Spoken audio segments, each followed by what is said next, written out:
we are discussing the team. A fan raised the issue of why the Texas formation opted to make early payments, highlighting that, in the end, this will result in savings, especially in relation to a specific athlete. They are correct. Getting ahead of what is common in the market for standout players can turn what seems like a high expense today into a great opportunity tomorrow. The team often seems inclined to offer values from the previous year for various reasons. This issue was raised through a feature that allows contributions outside of live broadcasts, giving fans the chance to send messages and be recognized during the stream. Another fan commented on the trend of teams avoiding the selection of running backs in the first round, questioning whether these athletes have lost their value in the market. I believe there was indeed a reassessment last year, where teams realized they could sign standout athletes with similar contracts, making the decision to select one quite clear. While some teams still choose running backs in the first round, this year's class, which is quite strong, might slightly reduce their overall value.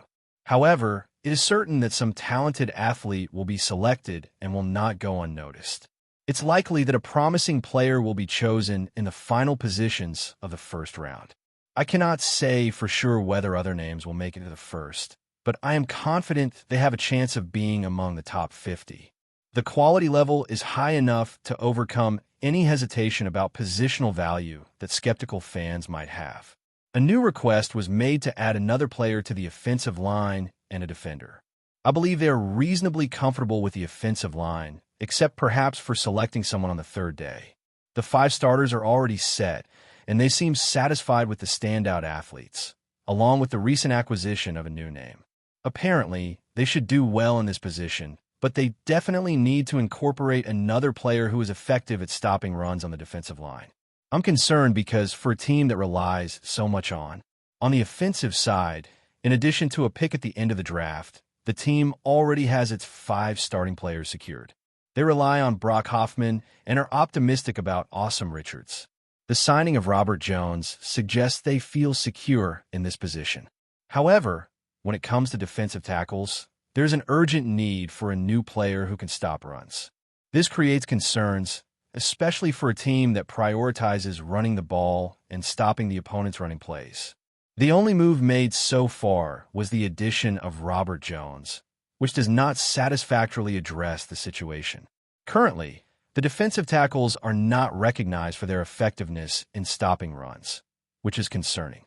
Turner can control some containment, but it is evident that there is a need to acquire another cornerback. It's crucial to find someone, and as a skeptical fan, I would rate the overall performance during free agency as a B. This seems reasonable. While some might give it an A, that is not the standard when looking at the rest of the league. I would place them in the range between B- and C+, though I do not have a definitive opinion yet. I invite everyone to leave their ratings on free agency so far in the comments. If an advertisement appears here, feel free to express your opinion, whether it's A, B, C, D, or F. One viewer suggested making a trade for Courtland Sutton, questioning what would be offered in return and whether he is really worth a $25 million per year extension. The idea of locking in a receiver for another 4 years is appealing. It seems to align with Dallas's strategy, as they showed interest in Sutton during the draft. However, I have difficulty understanding the logic from Denver's perspective. Would they really be willing to trade Sutton? Letting go of a player with his abilities, considering the scarcity of quality receivers on a roster, doesn't seem sensible. It would make more sense for Denver to extend Sutton's contract than to facilitate a trade that doesn't bring benefits. I would be quite surprised if they opted to trade, especially after the contract negotiations they had with him last offseason. Even if they received the 12th pick, they could still secure a receiver with the 20th pick instead of relying on Marvin Mims, who lacks consistency. Devin and Troy Franklin, as well as Trent Sherfield, show that they need more receivers, not fewer, which is why I don't consider this idea viable.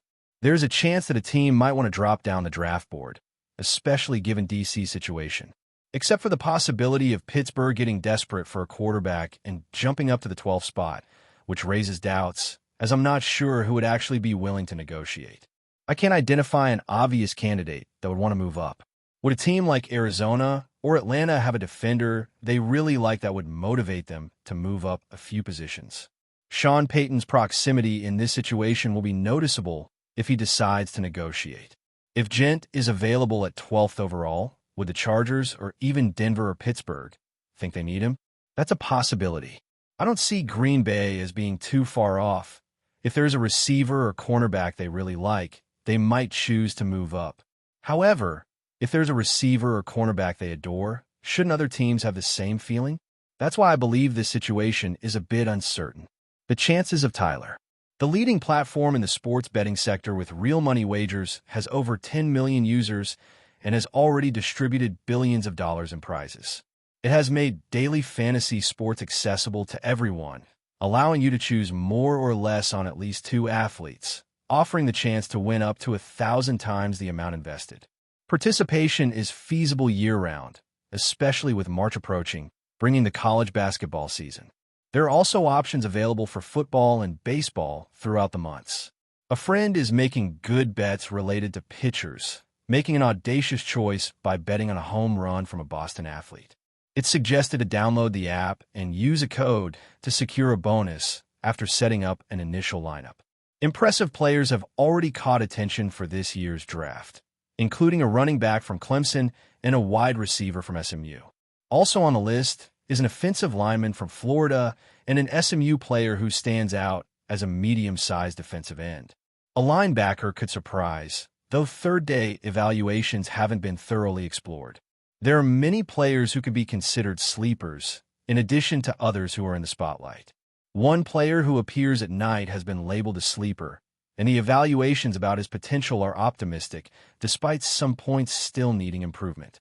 For a linebacker who could be chosen on the third day, this consideration makes sense. For those who enjoy team discussions, following the moves is always interesting. There are concerns about searching for players with high prices, especially considering a recent deal that was made. The situation is being monitored cautiously. The true intentions of a player are unclear. The market will define their value. Current predictions seem rational, although prices seem high. Even with a recent deal, the financial ceiling is almost at its limit. What's happening with the performance reduction of an athlete? At first, everything seemed intriguing, but now it generates a series of uncertainties. It's advisable to trust the initial instincts, as they often turn out to be correct.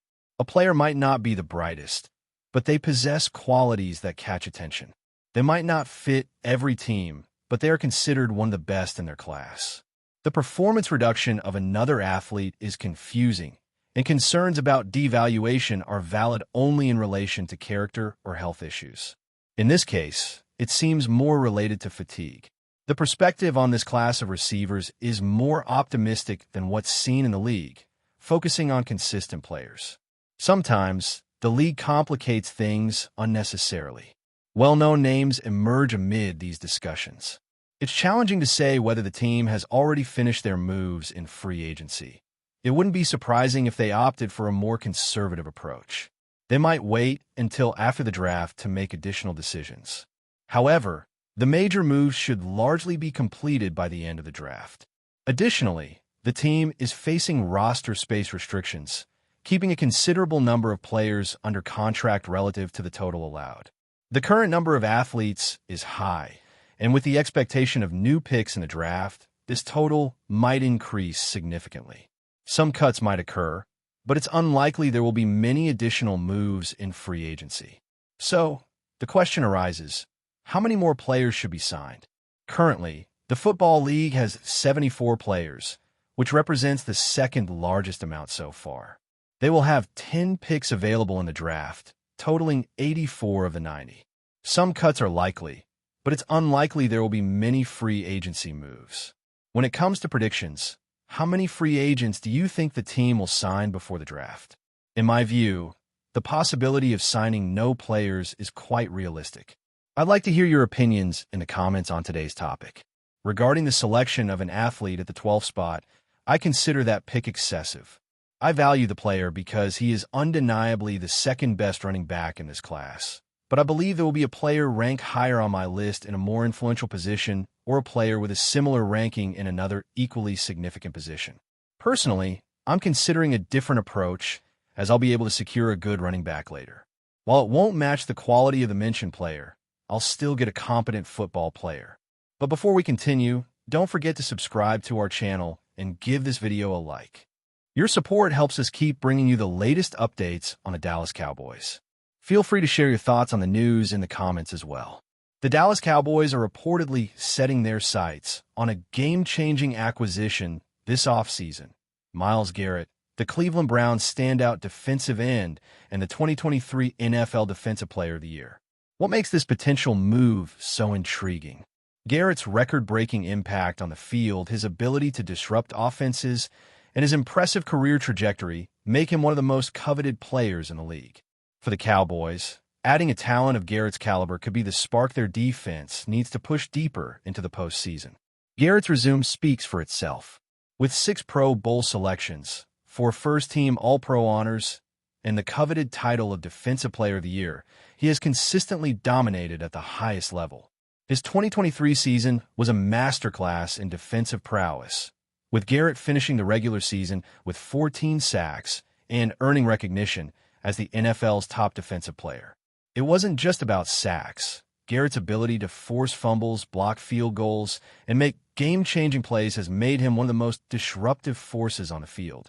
His standout performance in Week 7, where he recorded 2 sacks, 2 forced fumbles, and a blocked field goal, earned him AFC Defensive Player of the Week honors. For the Cowboys, a defensive overhaul is nothing new. With their eyes set on competing for Super Bowl, the addition of a player like Garrett would significantly strengthen their defensive line and bring a sense of urgency to their pass rush. Known for his fierce competitiveness and leadership, Garrett would not only bolster the Cowboys' defensive front, but also serve as a key figure in their locker room, bringing a winning mentality and unmatched drive to an already potent defense. The Cowboys' defense, led by coordinator Dan Quinn, could become even more formidable with Garrett providing the spark they've been searching for. The question now is how the Cowboys can make this ambitious move happen. Garrett, drafted first overall by the Browns in 2017, has long been considered untouchable, but the Cowboys could be willing to offer a trade package that would make Cleveland take notice. With salary cap considerations, draft picks, and player negotiations all in play, this potential move would require finesse and strategic planning from the Cowboys front office. But the reward is undeniable. A player who has already proven he can change the course of a game and dominate week in and week out. As rumors continue to swirl about Garrett's future in Cleveland, the Cowboys are positioning themselves as strong contenders for his services. If this deal goes through, it would be a seismic shift in the NFC, and the Cowboys could finally have the defensive powerhouse they've been looking for. Myles Garrett in a Cowboys uniform?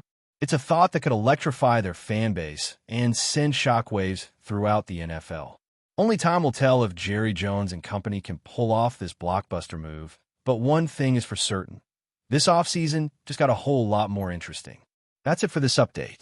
If you enjoyed the video and want to keep receiving exclusive news about the Dallas Cowboys, please subscribe to our channel and give this video a like. We always look forward to your comments and opinions. See you in the next video.